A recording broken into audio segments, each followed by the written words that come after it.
Hey everyone, my name is Rodney. I'm here with Board Game Geek at FIJ 2020. I've been joined by Philippe from FunForge, and you brought Namiji with you, which is on Kickstarter currently? It's on CrowdX. On CrowdX, okay, so the Kickstarter's over, the fundraiser's over. Yeah, and the CrowdX campaign ends in 1 week. In 1 week. So okay. Hurry up. So if you're watching this live, you have a little bit of time. Well, can you tell me a little bit about this game? It's a big, beautiful game. It reminds me a little bit, looking at it, of Tokaido. Yeah, and that's on purpose. Yes. So Namiji is a new standalone game. It's not an expansion. Okay. It's in the Tokaido line, right? Because it keeps the core mechanics of Tokaido. Right. It's in the Tokaido line, but it's a different game. It's still in Japan. You right. are playing Fisherman. And this will be your pawn. This is a deluxe edition for the Kickstarter campaign. Yes. There will be a retail edition later on this year when the coronavirus will stop all the factories to be closed. Right. The miniatures, I think people will ask, so I'm going to ask you. Will they come painted like this? Yeah. In the deluxe in and the in the deluxe retail? edition. Yeah. No, not on retail. On retail, everything will be smaller. Yes. There will be no miniatures. This will be wooden. Pieces? Okay. Pieces, yeah. All right. And there will be, not this one, but these ones will be like this in the deluxe editions, and there are 10 of them. Okay.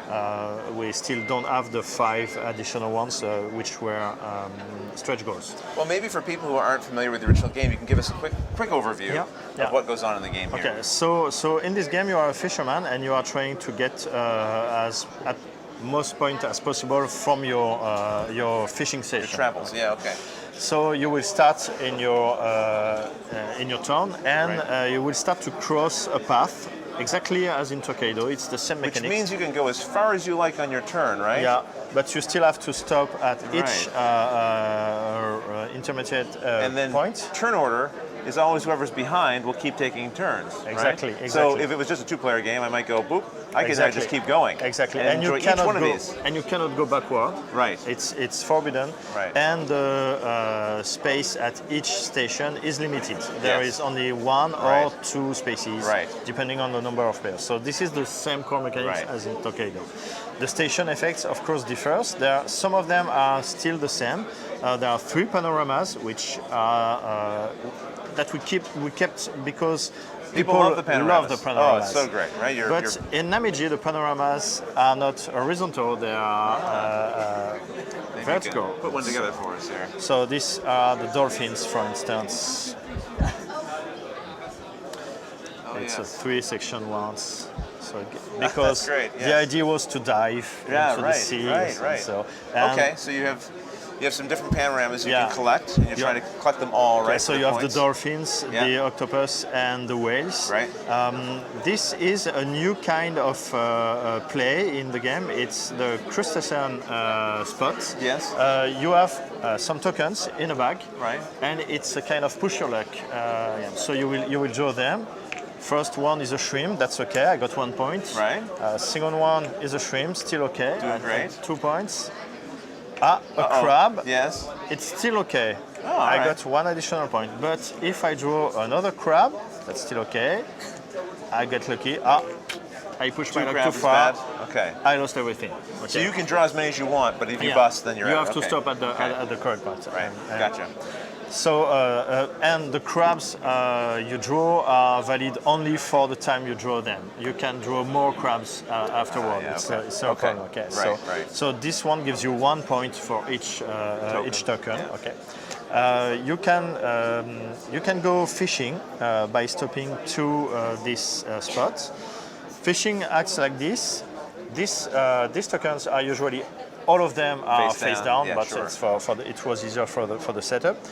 At the beginning of the game, they are all face down. You choose one, and you can place it on your net. This is your net. Bring it over here a little bit. Yeah. My offerings. Yes. Yeah. Okay, so it's your net, and you will have to complete your net. You see numbers here. Yes. It's a kind of domino game. Okay. You have to put fishes in rows or columns to get the points from the rows or columns. Right.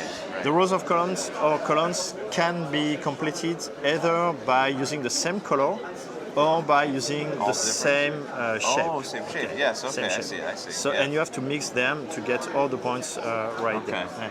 You have small fish like this, and there is a spot which is this one, which are big fish. It's in fact it's twice the same fish, and they act like this or like this. You can place it either ways on your board. A new mechanic too is the offerings. The offerings to the gods of the sea. It's something that has something to do with these here. Is that right? It's very different from Tokaido at this point, because in Tokaido nothing was negative, in fact, and in Namiji you can get negative points. I see some negative points on this board here. Yeah. You have to get rid of the most offerings as possible. Okay. And by stopping to this spot, you can bring one offering into the whirlpool in the center of the board. So unless of losing 15 points at the end of the game, you will lose 10 like in this situation, or 5 or 6 like this, or 3 or nothing. You won't have negative points. So, and it's very hard to get everything completed and to get rid of this. Those as well. There are two other spots which are the dock. When you stop at the dock, it's the same as the meals in Tokaido. You will get cards, but these cards gives you modifications in the game. It brings you new ways to play, or bonuses, or secret. For the rest of the game, you'll have some kind of. For the rest of the game. That's different, because the other one, they were just points, right? Yeah, it's a bit more as if you play Tokaido with Crossroads, in fact, Gotcha. the expansion. And you have the Sacred Works here, which gives you secret objectives in the game. So some of the cards will remain secret in your game. Well, I like the sound of that too, because it's one of the big challenges of the game is figuring out how far ahead to jump.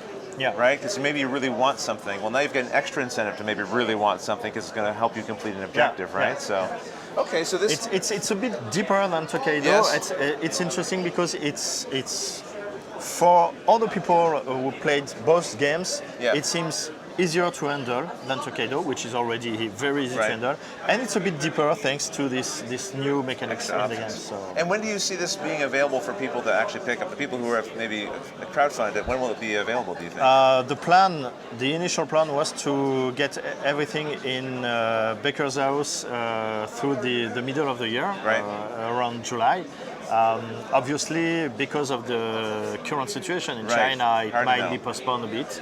We hope not too far, and we hope to release the retail version around the same time period of the year. So, well, thank you very much for giving us an overview of this upcoming title, and all of you, thanks for watching.